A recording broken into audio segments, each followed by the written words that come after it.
नमस्कार, मी पंजाब डक आज मग त्याच्यानंतर 25 नंतर राज्यातला परत पावसाचा जोर कमी होईल। त्याच्यानंतर राज्यामध्ये परत पाऊस येणार आहे का?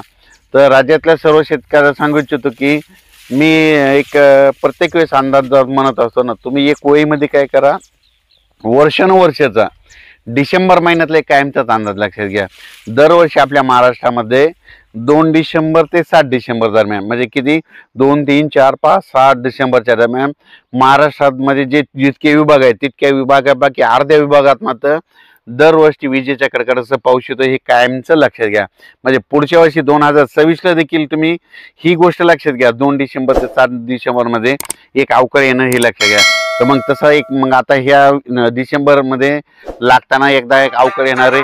तर तुम्हाला एक सांगू इच्छितो, मग ते पाऊस कधी येणार आहे? तर मग ते पाऊस काय होणार आहे, 29 तारखेपासून राज्यात ते पाऊस येईल, पण ते काय होईल, छत्तीसगडकडे जाणार आहे। मग ते छत्तीसगडकडे जात असताना नागपूरकडे जात असताना मग काय होणार आहे की त्याचा पाऊस काय होणार, विदर्भात पडणार आहे।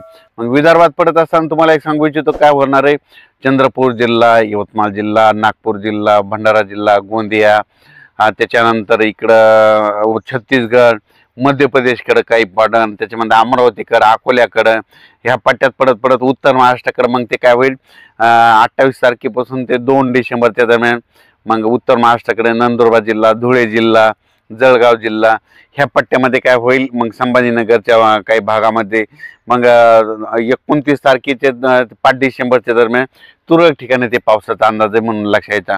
पण मागे जसं पडला तसं काही एवढा मोठा काही खूप पाऊस पडणार नाही म्हणून हे लक्षात यायचं।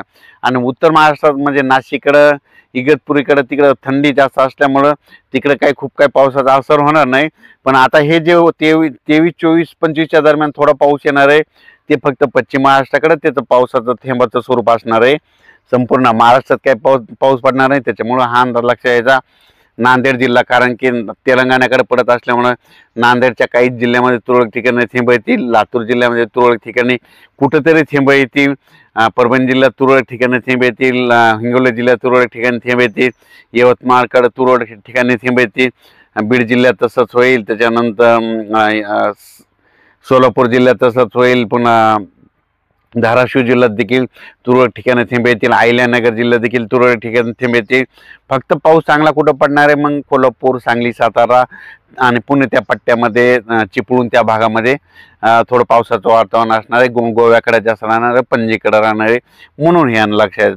पण महाराष्ट्रात असं मग सगळीकडे असा नुकसान होईल असा काही पाऊस पडणार नाही म्हणून